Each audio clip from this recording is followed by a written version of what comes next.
CLNV still moving on our projected path. Please take a listen at this. If we do face some downside, we are likely to find a bounce at about the. I can give you a range, but it's likely at the 2.618 at about 7 cents. Okay, but all right, so yeah, this is something that I wanted to bring up to you guys real quick because that is literally where we closed today. And I want to just express that just because I don't want emotions to go crazy right now, all right, you guys? So before we get started, you guys, this is ARCA, first of all. Thank you so much for stopping by once again. If you want to join the RCAP trading community, please go ahead and do so. The links will be included in the description below. The Twitter, you can find it there as well. All right, like the video, share this video with a friend. All right, you guys, so let's go ahead and get this analysis started because CLNV is facing some type of like rocky trek right here, and I can see based on this candle structure a potential continuation to the downside, in particular to the secondary area where I mentioned in that video from yesterday, okay, which could be at about the 2.272 at about 6 cents, okay, before continuing on to the upside. But let's validate all of that stuff. And first of all, let's go ahead and just look at the overall pattern so we can get the new viewers up to date. This is the broadening ascending wedge, which is usually a bearish wedge, okay, but in this case, we may have the potential to make just one huge move to the upside, which is leading to about 34 cents on test number 3 of the resistance, which is that's what's in my radar. All right, so if we do make that move to the upside, I mean, this is a great opportunity. All right, so know for a fact that if we do fail the wedge upon the failing of this third, which is usually the shorts opening positions right up here, if we do fail this, we can actually see some, crazy downside if we don't hold this support from the wave number 2. Okay, if we don't hold this wave from number 2, then we won't be able to make this support bounce and continue on to the upside. If we do fail that, we'll continue on to the downside, and the take profit for shorts is about 1 cent. Okay, but I don't see that as a case just yet, as there is statistical metrics backing the upside and psychological metrics as well. Okay, let's move on to the next chart now. So this is that large cup and handle. I hate cups and cups and handles. So these they don't have such a high hit rate, okay? But if we can see right down here on this Fibonacci, the inverse fib, we can actually see a support, and I can give you that range just like we did yesterday, okay? Just in case.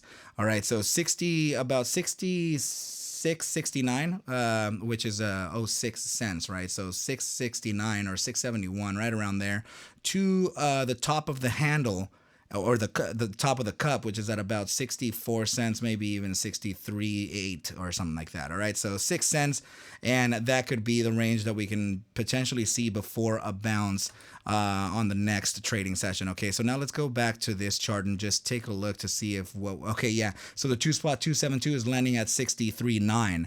All right, so this is, yeah, it would likely be a bounce like this and then continuing on to the upside. Now, I mean, always pay attention to the simple fact that we do have the 1.618 located at 5 cents, okay, 5.11. All right, so there's always that potential that we can do these wicks to the downside and continue, since we are in bear markets, and those are particular to bear markets, okay? So there is that potential still. The overall take profit or objective for the cup and handle is at 33 cents, which is also in confluence with the 3.618.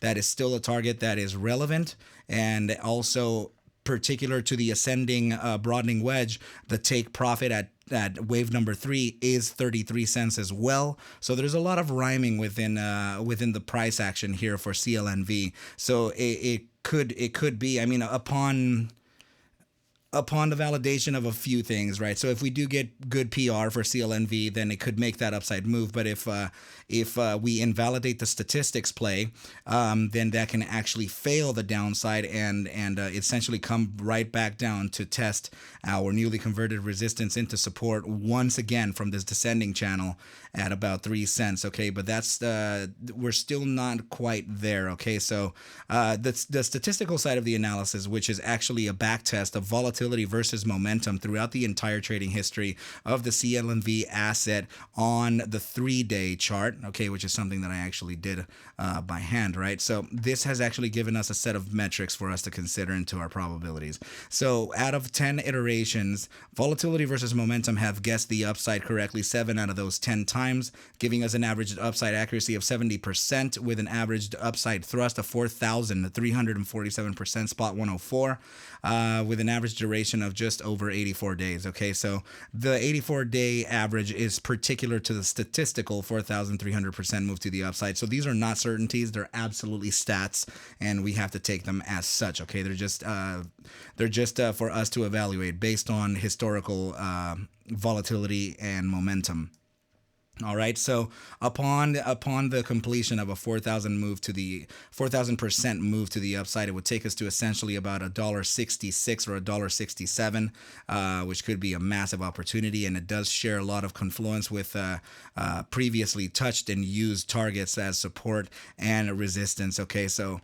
Very good things there still for CLNV. We still have to validate these moves as we go, but the firing of the signal has already happened. I do have to express some concern over momentum because momentum is starting to show a little bit of a pivot towards the downside, but that doesn't mean that it's going to stop there, okay? It just means that there could be likely a pullback like the one that we're talking about in the short term, okay? So we're still in the play. We still got to make sure to practice risk management, okay, you guys? So let's go ahead and move on to the last part of the chart, which actually is divergence, okay? So divergence is actually the opposition of price action versus momentum, and in this case, momentum represented by RSI, Relative Strength Index. Please do note that the 12-hour RSI is already suggesting a downside continuation. We do have the moving average, the 14-day moving average pink line below us. So the RSI signal line, the purple one, can actually use it as a form of support before continuing on to the upside, which could be in accordance to what we're speaking about in the immediate short-term pullback to about 63 cents, potentially a wick down to about 51 cents. Okay, so that's not a guarantee. It's only being suggested by the charts itself. I am not coming up with this. The charts are saying it.